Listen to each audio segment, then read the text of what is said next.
Well, vacation time is here. Where are you going to be going? Join us today on the broadcast.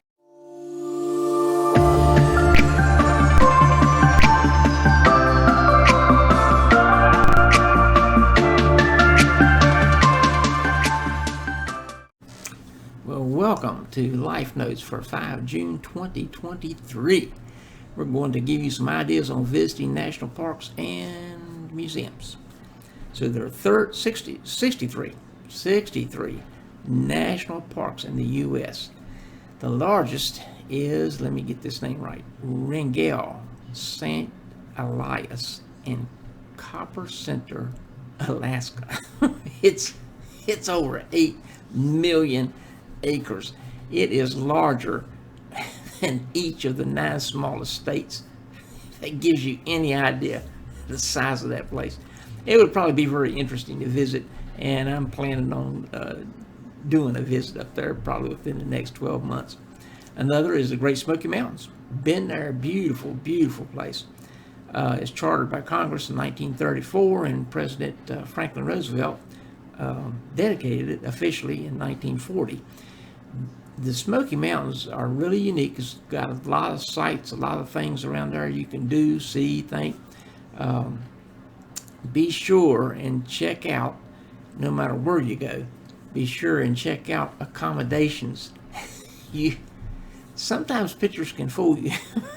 So you want to check out the area and the accommodations that you're looking at. Check on fees and do they charge for parking. I found that out in New Orleans, Louisiana. They charge for parking. Big bucks. So anyway, you need to plan ahead for this stuff. Visit our site, www.patreon.com/a-step-above, and become a platinum member. $20 a month. You get 5 decades of all of the seminars, conferences, workshops, meetings, books I've read, audios I've listened to, videos I've seen. 5 decades of experience, and for $20 a month. And as a platinum member, you also get a free hard copy of every new book I publish during the year, which I have one coming out this week. No, it's already out. Excuse me. It is already coming out. It came out on Friday. So, and that new book is called The Little Book on Success by me. Head on to Amazon and get you a copy of that. It's in hardback, paperback, and of course Kindle for those of you that like electronics.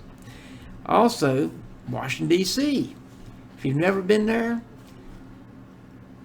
it's well worth the trip to go there to see where our nation is actually run from. The sites are very exquisite. Lots of stuff to see there.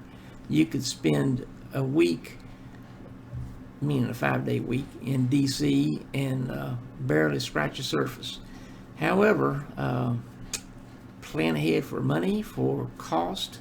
I don't know what the average cost of a room there is now. I would figure $300 to $500 a night, at least if you're in the district. There are some quite a bit more than that. Several places to go. One of my favorite places to go when I'm in DC, and I've been several times, is the Hard Rock Cafe. Although, when you go there, just plan on it being super busy. Last time we went, a couple of busloads of tourists came in. It was jam-packed. But anyway, it was a lot of fun. Another place for people down here in Florida that already probably know about this is the J.N. Ding, his nickname, Darling National Wildlife Refuge, and it's on Sanibel Island. And I haven't been there.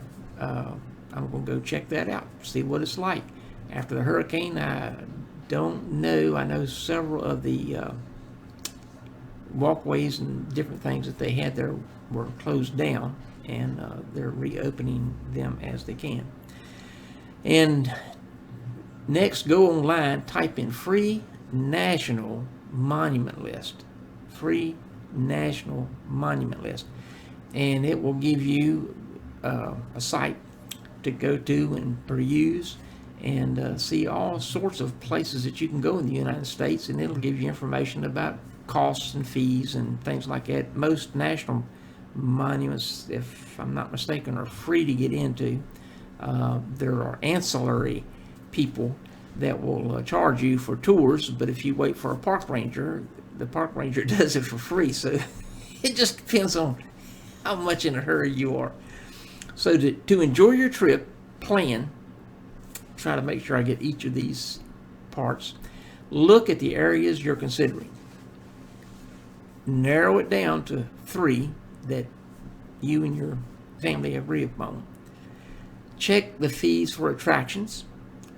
How close is the lodging? Now, there's one place in Alaska, the name escapes me right now, but anyway, it has no lodging, no roads, no anything. And so it would have quite a challenge to go there. Wrangell St. Elias does have parks and roads, have roads and things. But anyway, this other one in Alaska, it's seldom visited. They say only pro campers need to go there. But anyway, look at the lodging, the cost. Remember tips for your people that take care of your room and luggage and things like that that they may help with. Get an overview of the area using Google Maps, and you can zoom down and see the street level and see what the neighborhoods look like and all of that to see if you really want to stay there. Travel, cost. Okay, this is a big one. Hours needed to travel. Here's my best advice. Find out the hours it needs to travel.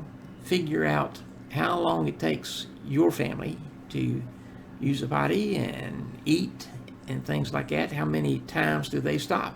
Every hour and a half, every 4 hours? Figure all of that in. After you figured restaurant time, meal time, rest breaks, add 20% to that time, and you'll have a pretty good handle on your schedule. Believe me. We had 4 children. You really want to add that 20%. So anyway, give yourself 24 hours to rest up. Even if you flew, give yourself 24 hours before you go back to work. So, people get a week-long vacation and they leave on the Friday night before and they come back the following Sunday night and they're dead tired and they come into work on Monday morning and they're useless. To me, that's cheating the employer. You're not giving the employer your best. The employer is what supports your family. If you didn't have that job, you wouldn't be able to go on that vacation.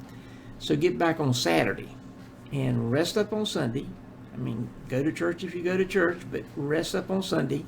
Then Monday, you'll be ready for that week of work that's coming ahead of you. The last thing I can think of is when you plan your budget, to add up all the costs that you can possibly calculate from the information you get, add 40% for unexpecteds.